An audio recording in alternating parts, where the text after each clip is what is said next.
Well, good evening, everyone.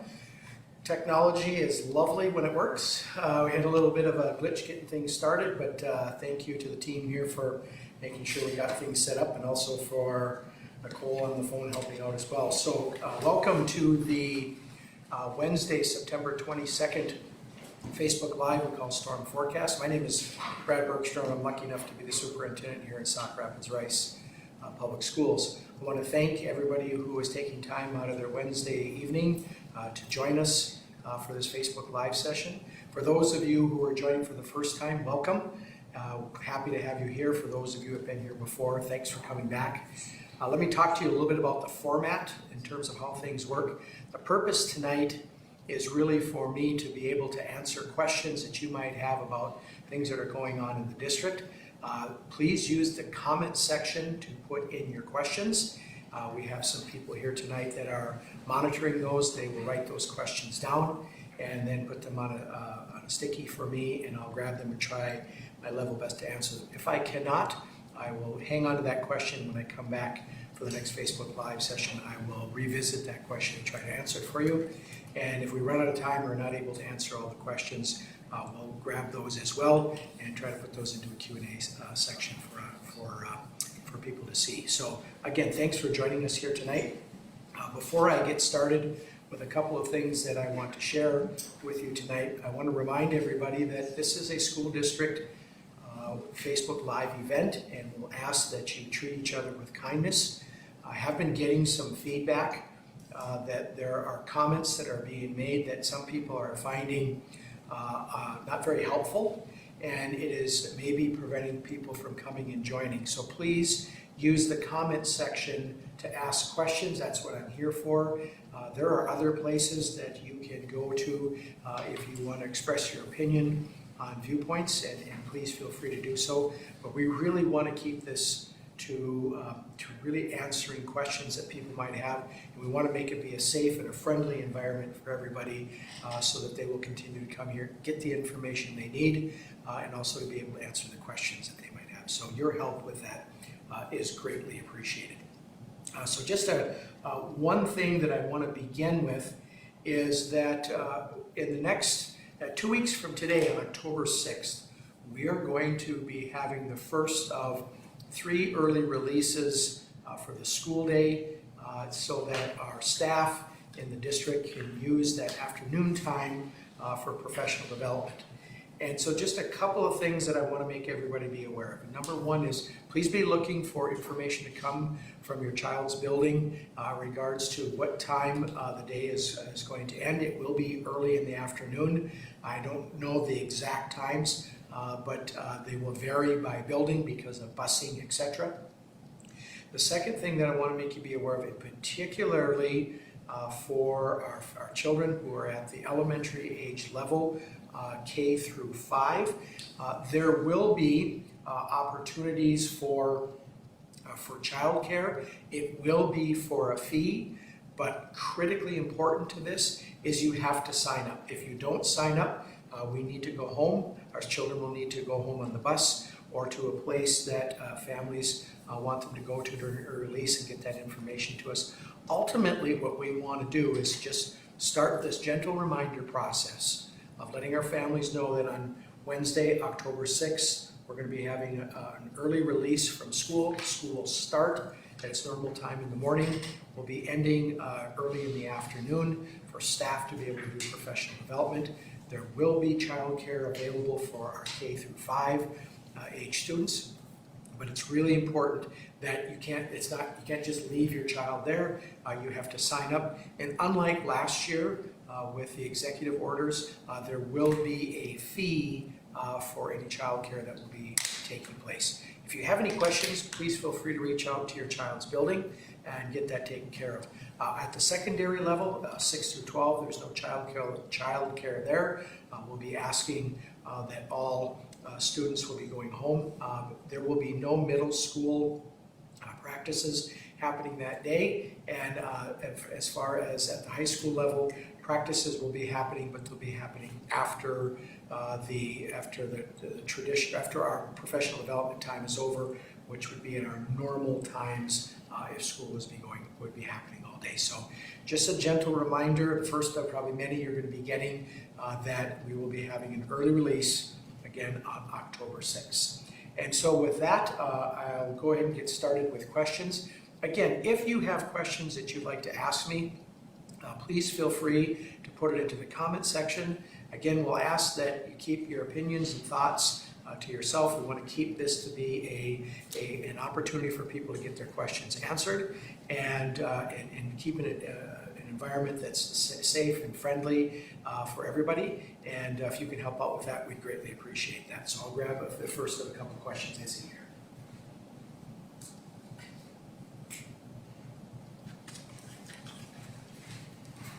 So the first question I have here is, can the sibling of a COVID positive student, do they also need to quarantine if they are symptom free? At this point, where we are at is that if you are symptom free, you can still come to school. We know that COVID spreads in households, and so we just want to make sure that please do not send your child to school if they have symptoms. I would also highly suggest that if there is COVID in your household, that you do get everybody who is not showing symptoms, get them tested, as we do know that there are people who are asymptomatic where they might not have any symptoms at all, and they may be spreading the virus. We want to make sure that that's not happening. We want to keep our building safe. So again, if there's COVID in the household, somebody's tested positive, symptom-free, somebody in the household who is not tested positive, yes, you can come to school.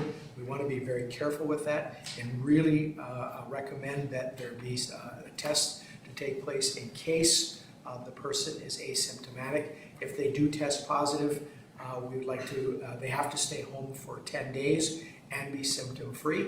And again, we want to make sure that we're making the best decision. The best decision is, if there is COVID in your household, that everybody quarantines and gets tested if they are not showing, even if they're not showing symptoms, because we want to make sure that we are not bringing COVID into the buildings and we're keeping our students and our staff safe.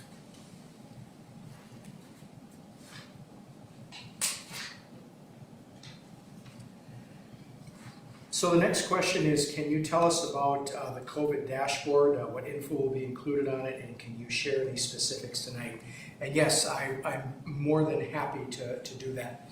We have been working on our COVID dashboard, and I'm here, since the question was asked, I'll let you know tonight. It will be up on our website no later than Friday, September 24th. Information that we are tentatively looking to put out there will include positive numbers of staff for the previous week, and I'll talk about that and just kind of take a little bird walk with this. The time frame that we're going to use is Thursday to Wednesday, because we want to make sure that we have all of that data, and then we'll load it into the dashboard. So it'll be from that Thursday. So if it's loaded in Friday, it will be from last Wednesday, which I got to go back in time and think. I think it's the 16th, through today, which is the 22nd. And what information will be on there will be, for that 1 week time period, will be the number of new positive cases that showed up for staff and showed up for students. And then we'll also share the percentage of what that looks like compared to all of the students in the building, or in the district, I should say, and then all of our staff. Now, this was information that we shared last year. In addition to that, we will be sharing with families on our dashboards and staff for everybody to see, is we'll be having a breakdown of, by building, with our student counts, how many during that week were found in each of those buildings, and then what percentage of students tested positive in that building. The one exception to that will be if the number is 5 or less. Because small numbers can lead to people being identified, if the number is 5 or less, we'll just simply have that number in there to say 5 or less. We're not going to put the exact number in there. Again, we want to make sure that we are not identifying people, and when you have small numbers, there is that possibility that could take place. In addition, on our dashboard, we will also be providing links to Benton County so that you can go to their website and look at their information, the CDC, the Department of Health, and there may be some additional information that is shared with that as well. So it will be updated on a weekly basis, and looking at Fridays as the day to do that, very similar to what we did last year. And we're anxious to get that information out there so people can see where our numbers are at.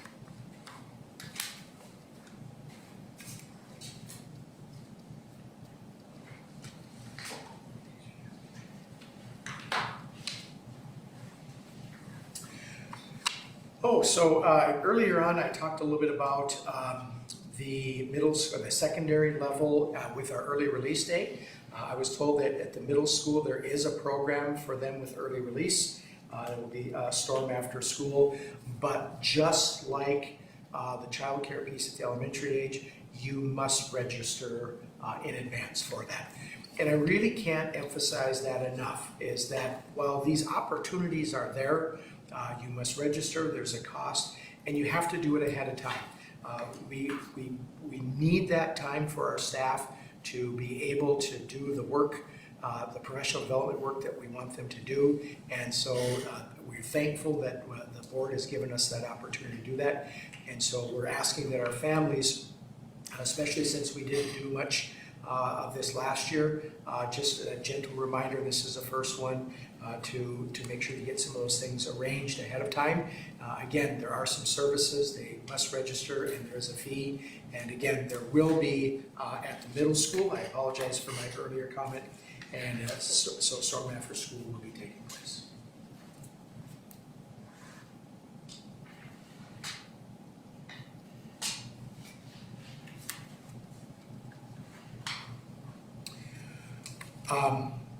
So this next question is, why is quarantine an option if they have been within 6 feet?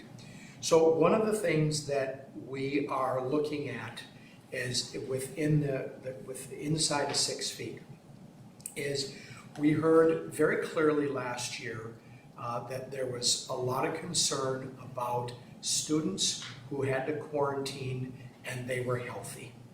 And so what we're saying with this is that if you've been inside of 6 feet, certainly to be aware of that. And the key to this is that we make sure that if there are symptoms, that you make sure that you get tested. Or you stay home, excuse me. Best is to get tested to make sure that you're okay. But again, if there are no symptoms, certainly you can come back. But we're leaving that up to families to decide. There are many families who are choosing to quarantine when they get the notification, and certainly understand that. We want to make sure that we keep everybody safe. That probably the biggest thing that we need to make sure that we're reminding people of on a continual basis is please, please, please do not send your children to school if they are sick. And whether it's COVID or if it is a head cold or whatever it might be, we don't want that being spread.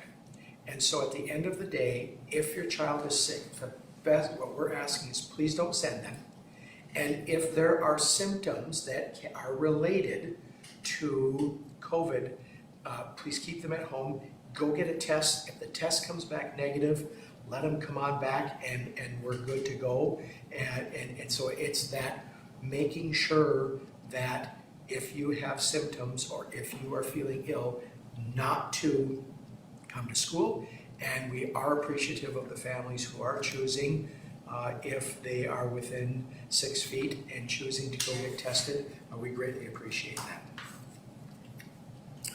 The next question that I have here is, will the dashboard look at a single data point or trends over time? So our COVID positive data that we will be sharing will look at that information for both our staff and for our students. It's going to look at it over the course of a week. So each week, just like we did last year, there will be an update of how many positive COVID cases were found in the district for staff, and then by building with students, unless that number is less than 5. And part of the reason why we're not sharing it with staff in terms of a breakdown by building is because a vast majority of the time, that number is going to be less than 5. So we'll have that number there so people can see, but we will also have the number per building for students. And if it is 5 or less, we'll put that indicator in there. If it's more than 5, we will put the number there. So the data will be over the course of a week.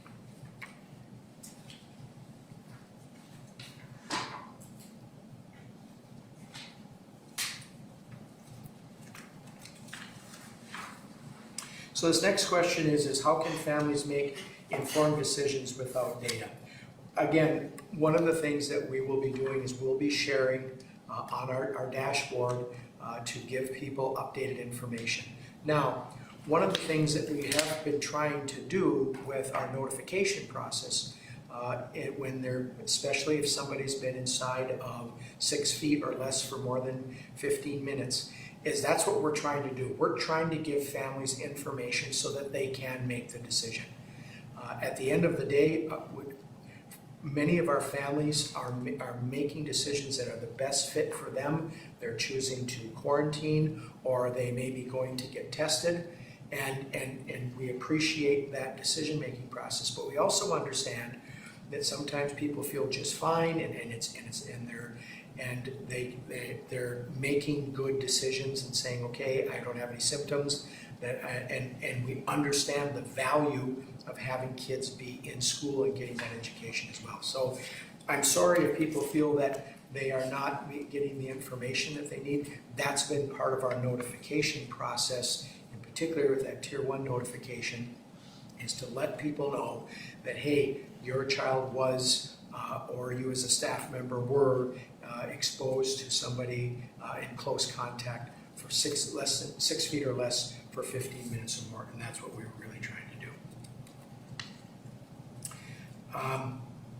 So the next question here is, why was the district forthcoming with the numbers of COVID cases per building but not releasing this information this year? That gets back to the dashboard, and that is something that will be coming out no later than Friday, and then we'll start doing that on a weekly basis to let people know where our data is at.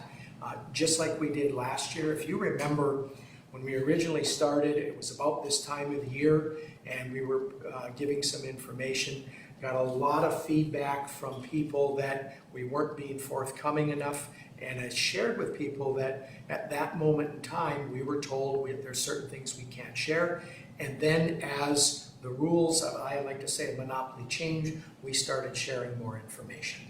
And key to sharing information is making sure that people cannot be identified by it. So for example, we were talking earlier today with our MCA scores, and if a group, whether of students, has a minimum size number that's not met, that information is not reported because we don't want that information to be identified with a specific group or a specific person. It's the same thing when we're reporting out our COVID data. We need to be very careful that those who are doing the right thing, they're getting tested, they find out that they're positive, and they're reporting that to us, which is what we need and want them to do, that we are not inadvertently, through our communication process, identifying who they could possibly be. So patience, as we have reached the point where we can make sure that our dashboard is what we want. Patience, so that we make sure that we've heard enough from the community in terms of what they're looking for, and patience to know that we now feel like we are ready to put that information out there. And if you check around the region, there are a number of districts that are not reporting anything at all. There are some districts that are starting to report, and we fit into that mold of we're going to start to report now, and that's part of what my communication is about tonight with Facebook Live.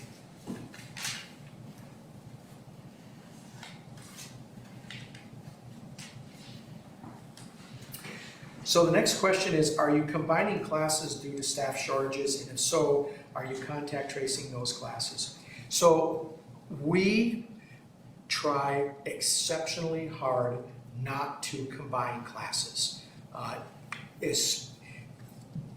Pre-COVID, it was sometimes a strategy that districts around the state use to try and deal with a staffing shortage. And while there are times when staffing our buildings can be a challenge, combining classrooms is something that we just really don't want to do. Now, I can't tell you with 100% certainty that it's never happened, even this year, because I'm not in the buildings every day. But I know it is a practice of ours not to do that.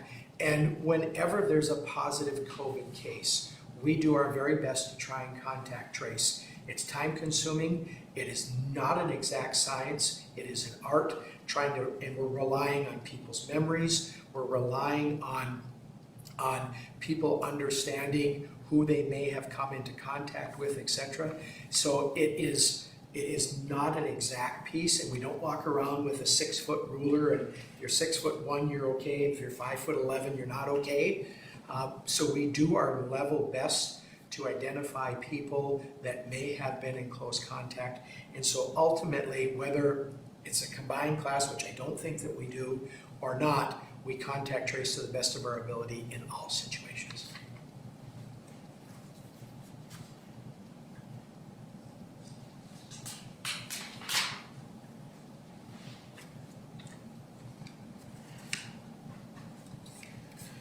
So this question here, I'm just going to turn and look, are these two together here?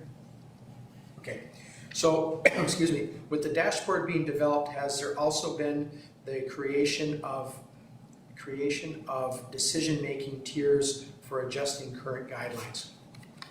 So when it comes to COVID and what we have learned in the last now 19 months, change and adjustment is something that we are constantly doing. Every day we are talking about what's working, where might there be some opportunities for improvement, and do we need to adjust things? My guess is, and I don't have a crystal ball to look into the future and say that this is exactly what's going to happen, but my guess is that as we roll out our dashboard and as time goes along, there may be some pieces that we adjust with that, just like we did last year. The first version of our dashboard and what it looked like partway through the year, there were changes, there was evolutions that happened with that as we learn more, as we understand more, and so we are constantly looking at where things are at. Might there be some changes in our safe learning plan as we review where things are at? Absolutely, there could be. Could there be changes in terms of how we contact people? Absolutely.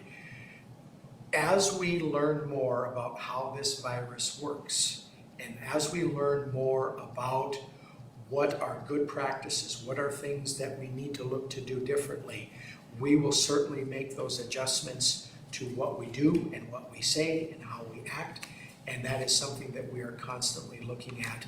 And when we think back to where we were in March of 2020 to where we are now in September of 21, the virus has been here, but we know it's changed, we know it's evolved, as have we in our practices and our procedures that we use to try and keep students and staff in the in-person model, which is one of our goals that we have with our Safe Learning Plan. Let's go grab another question here. So the next question here is, why isn't distance learning an option this year? So a couple of things that come into play with that. So let's talk about distance learning. So distance learning was a a way of educating students that was mandated through the executive order system that the governor had in place last year. And it was mandated that that school districts provide that option for families who may not feel comfortable in coming to school. And it was also a plan that we put together so that should we have to close down a building or buildings or the district because of where we're at with COVID, it provided us with a temporary way to provide instruction to students. When the governor's executive orders went away, and I believe that was July 1st, I might be off on that date a little bit, but when those orders went away, so did the requirement for distance learning. And part of this is this happens in July, and to staff and build for a distance learning program requires a lot of additional people. Last year, to run between childcare, distance learning, smaller class sizes, etc., we hired 24 additional people to make that work. But that actually started back in May and June because we were aware that things were going to look different. By the time we find out that distance learning is not going to be required and it's not going to be there, the option of trying to create it was too late to try and do that. It is very staff intensive and there just isn't enough people out there to do that. And that's why, not just here in Sauk Rapids Rice, but across the state, very few schools are offering distance learning. Now, there was an online learning option that was made available. Again, unfortunately, it comes at the end of July. We then, which doesn't give us a lot of time, we then reached out to our families and surveyed them to see, is this something that not only that you want, but would want right now? And we had 1,574 people that responded out of 3,200 and some families. And in the end, of all of our families, it was less than 2% that said that they really wanted to have something in place. And while we tried very hard to meet the needs of all of our families, we also have to be responsible for the dollars that we have in our budget. And so between staffing, not enough time, and also not enough interest, we did not put into place an online learning. Now, some schools have those, and those are generally schools that have had them in the past. We have applied for and received permission for a 612 online learning program, and we will begin to develop that throughout the course of the school year. There's staffing considerations, there's courses that need to be offered. As a former high school principal, I talked with Mr. Noner, our outstanding high school principal, and you have to get kids, if you're going to do online learning, you have to know what classes might they be interested in. Do you have staff that are going to be able to do it? What's that going to look like? So we're going to take time throughout the course of this school year to build and plan what that online school could look like in the fall of 22. Now, if things go along smooth and we have some opportunities to do something prior to then, might we? Sure. But at this point, what we're looking at is we want to make sure that when we build an online learning program, that we do it right. If you remember last year, even though we had a couple, 2.5 months to plan this, it was still a lot of bumps, especially at the beginning, and we really didn't kind of hit our stride till probably October. That's stressful for staff, it's stressful for families, it's stressful for our students. And so as we think about online learning, we want to make sure that we are doing that in such a way that it is a place that works well for staff, works well for our students, and they're getting the education that they need. So that's the long story about why distance learning is not an option. The next question I have here is, are you sending kids home that have symptoms? Much like we did prior to COVID, when there are students that are exhibiting certain symptoms, yes, we are sending them home. The difficulty that we have with COVID is that many of those symptoms present themselves as something else. So we know this time of the year is tough for people who have allergies. And one of the symptoms for COVID is a runny nose. It's also a symptom with allergies. So If we have a history of a child who has allergies this time of the year, and that's the only symptom that they are exhibiting, they may not be sent home, because we want kids in school. We don't want, the allergies are not going to be spread as a result of that, so we want to make sure that we're doing the right decisions with our students to keep them in school. But if they are presenting other symptoms, then yes, they may wind up being sent home. And that's where our health office people and our school nurses are doing an incredible job of trying to decipher through this information. Because it's not as simple as check this box, they go away, check this box, they get to stay. There's questions, there's history, there's all those pieces, and they are doing a bang-up job of trying to make sure that if a child is being sent home and that it is purposeful and it's the right decision to try and keep best for that child and keep the building safe for staff and students, and then figure out a way how to get them back in a timely fashion.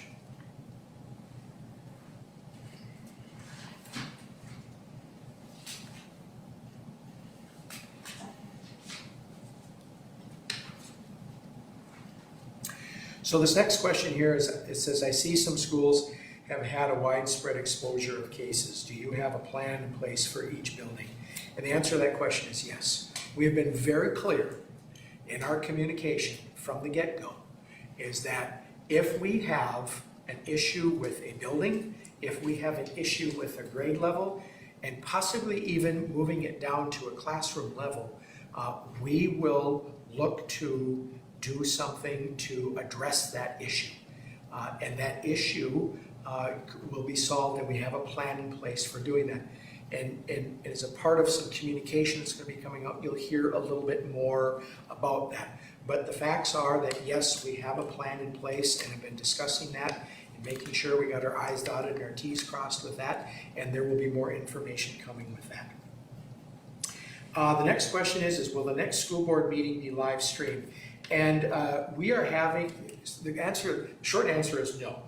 But what we are trying to do is work with some of the equipment that we have, and our goal is at some point to be able to live stream those meetings. We are having some issues, and we also want to make sure we understand how everything works. There's no time frame on when that's going to happen, but at this point, much like we've been doing for a great number of years here in Sauk Rapids Rice, the meetings are going to be here, but the hope is at some point to be able to live stream those. The next question is, will the district be assisting in testing collection like last year? And the answer to that question is, as of right now, the answer to that is no. When we look back last spring, there was a testing program that was in place. We had very few staff that participated in that. Now, this is a new school year. It's also a new time in terms of where things are at with COVID. And so earlier I talked about how we're always thinking and looking ahead, and we are having some conversations about testing and about collecting that. But at this point, the answer to that question is no, we are not doing that at this time.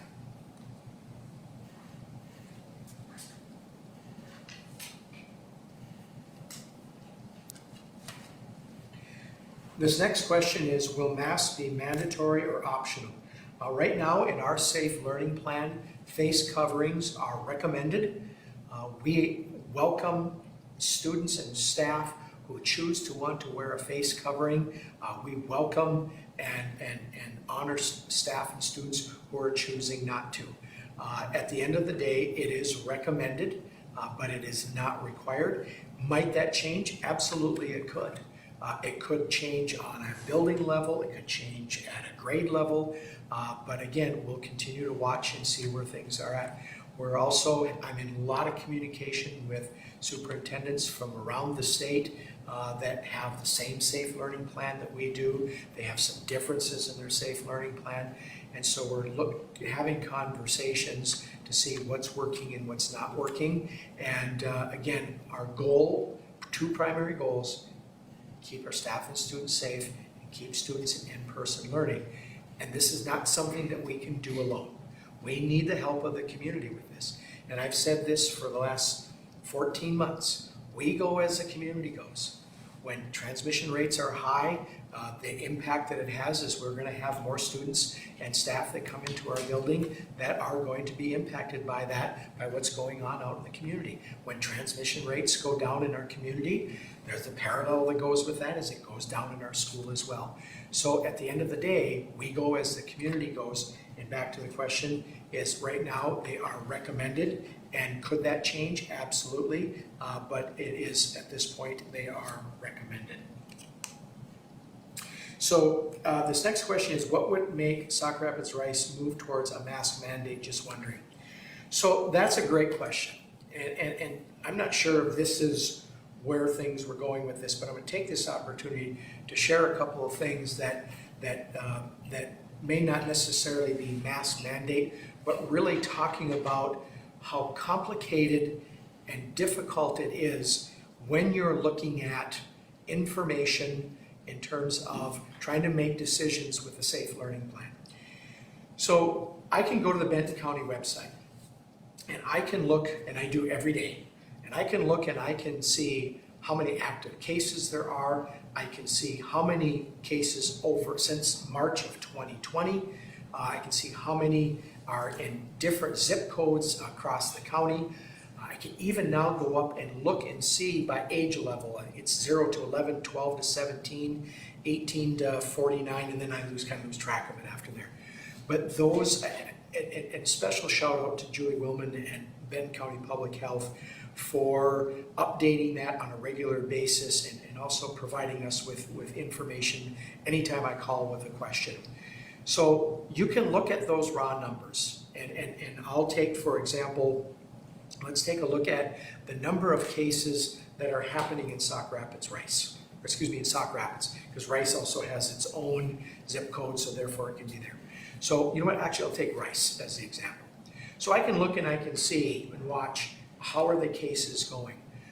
But what's really important is it's not just the number, because the number can be high, but where are they coming from?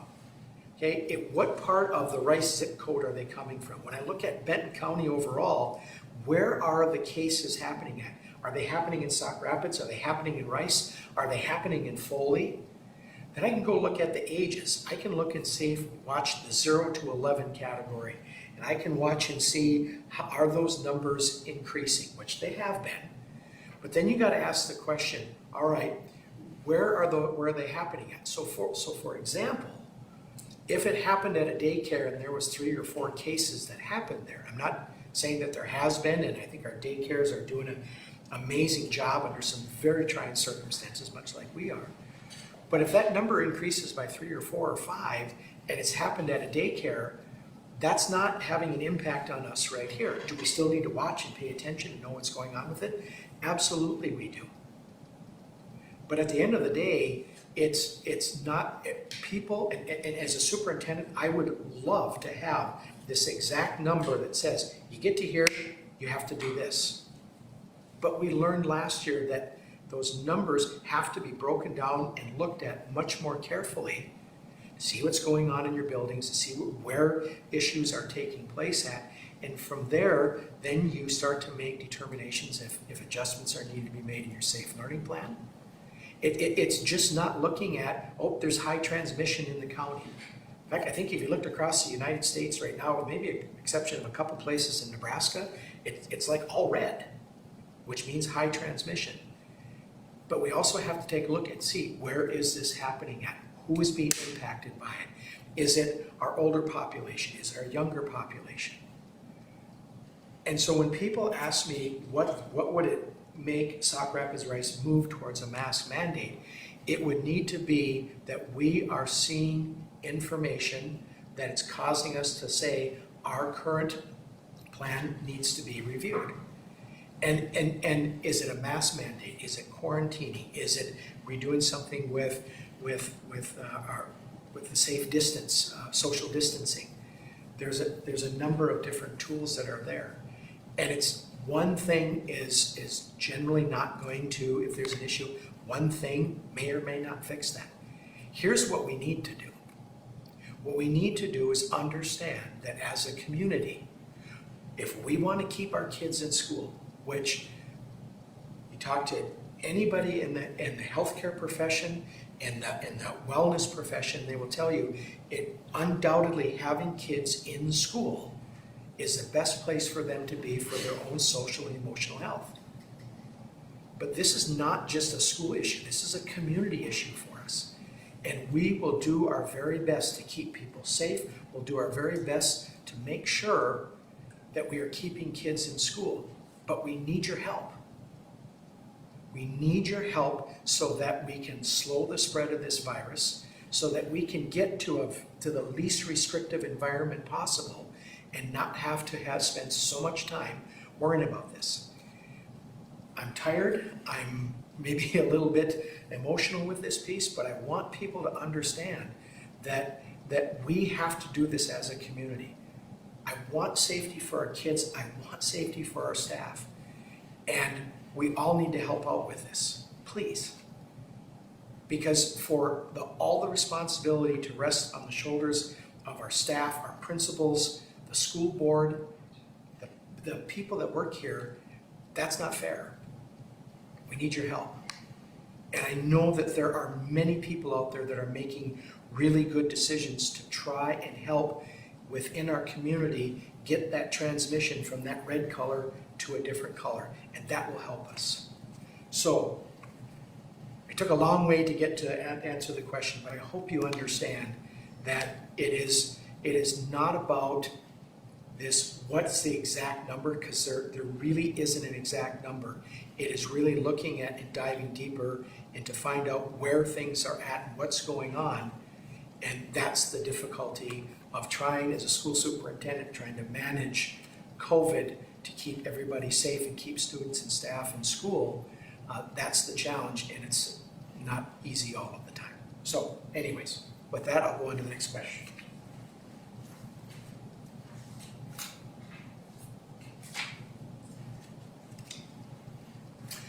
The question is, can you tell us the total number of positive cases right now? So the question is, can you? Yes, I could. Will I? The answer is no. That needs to be information that comes out to everybody at the same time. So that information will come out no later than on Friday at some point, and that's when everybody's going to be able to take a look at that information. The next question is, why is there not mandatory quarantine with high-risk exposure? I'm not sure what high-risk exposure means. I do understand that we have high transmission. We've been in high transmission across this country for a number of different weeks. But really what it gets down to is, I understand what's happening in our community and in our region is important. And I look at data from Elk River to Foley to Becker to Big Lake and everywhere in between. We're looking at what's going on around us. We're talking about what's going on in all of those communities that we call Benton County home. We're looking at what's going on in our school buildings. And that's the piece that drives the decision making, because you've got to dig to that deeper level, as I've said before. So the quarantine piece is a tool that can be used, and if our numbers warrant that, and there is reason to revisit, and quarantining is the option that we need to do, we will certainly take a look at doing that.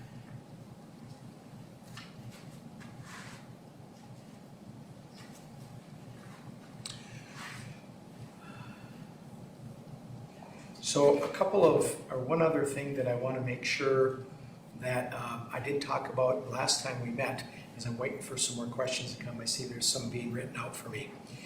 Is that we are, just like last year, we are really short on subs for all positions across our district. From our food service to our paraprofessionals to our teachers to buildings and grounds. And I don't know if you've seen in the news at all lately the bus driver shortage. And I want to give a shout out to Voight's Transportation for making sure that they are keeping our bus routes staffed. I've talked with superintendents who, in the hours before school was going to start for the school year, had to call families and say, I'm sorry, we don't have transportation for you, so you're going to have to provide your own transportation. That is an absolutely horrible decision to have to be made, and traumatic for families. And because of their excellent work and the staffing, they have been able to keep our bus routes moving. Now, does that mean that we have an abundance of drivers? Heavens no. Just like we have our principals and our director of teaching and learning, and even sometimes the superintendent that has to go in and sub in classrooms, they have some of their office staff that are also having to drive. And so ultimately, at the end of the day, it's really important to understand that they are doing a great job in helping us to make sure that we are keeping our kids here. And I was going somewhere with this, I kind of lost track, maybe I'll come back to it, but I see there's a question here. Too many things trying to float through this little brain, I'm telling you. Wow. So the next question is, why isn't there anything about COVID on the Sauk Rapids Rice website or newsletters? So we have, we've been sending out, we started doing this last year, our top 3 list of things to think about. It actually evolved and grew out of communication that we got from families and staff, and then through our COVID advisory committee, in our attempt to get information out, people were just like, well, this is way too much. So now we have probably since probably about February, March of last year, we started doing what we call our top 3, and we send it out to all of our staff and all of our families. And if you're not getting that, please let your building know, and we'll get you hooked up with that. It's a great communication tool, and we pick 3 things that we want to make you be aware of. And we've talked about things like quarantine pieces, we've talked about transportation pieces. It's information that we think is helpful, and sometimes it's a repeat, and I'm perfectly okay with that because we want to make sure that people understand the importance of certain things that are going on. So that's one thing that we are doing in regards to this. Now, as far as why hasn't there been anything about COVID on the website, we pulled our website, that component down, we're creating the dashboard, and that information will be coming up there. Even up to the time that we kind of put it under construction, there still was information about Benton County, the CDC, etc. It's just that our dashboard was out of date, and I think the last time it had been updated was the end of May in terms of positive COVIDs, and at that time COVID-related absences. And again, we'll look to have that newer version coming out here on Friday.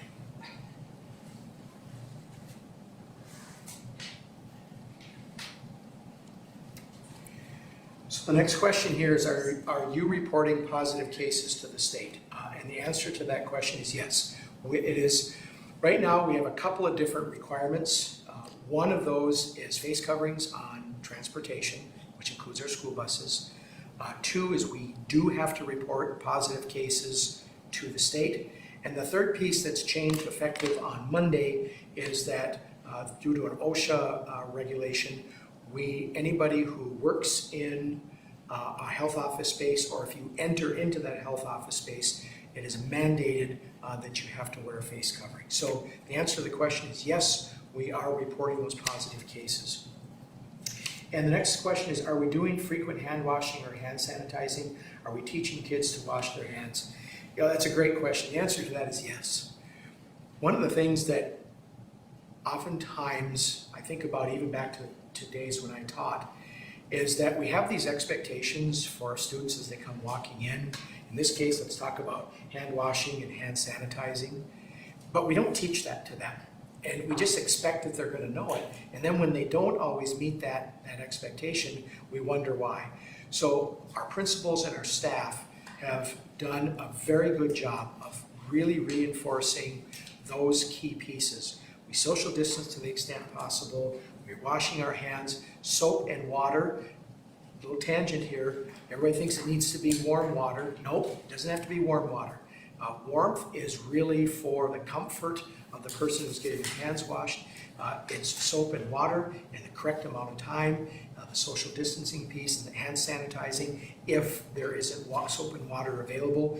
Those things are being taught to our students and will continue to be reinforced as the school year goes along.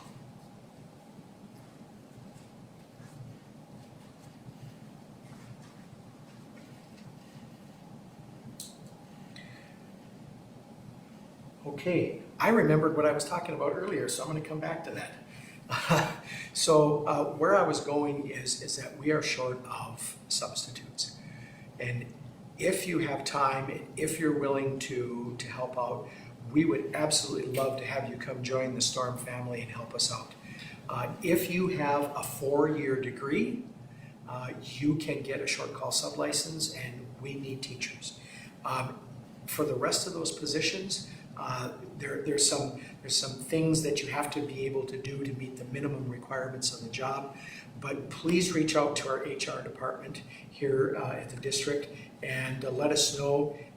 We would really love to have you come and join us. It's a great place to work, and it is one of the things that I am so thrilled about being here is because of the people that are here.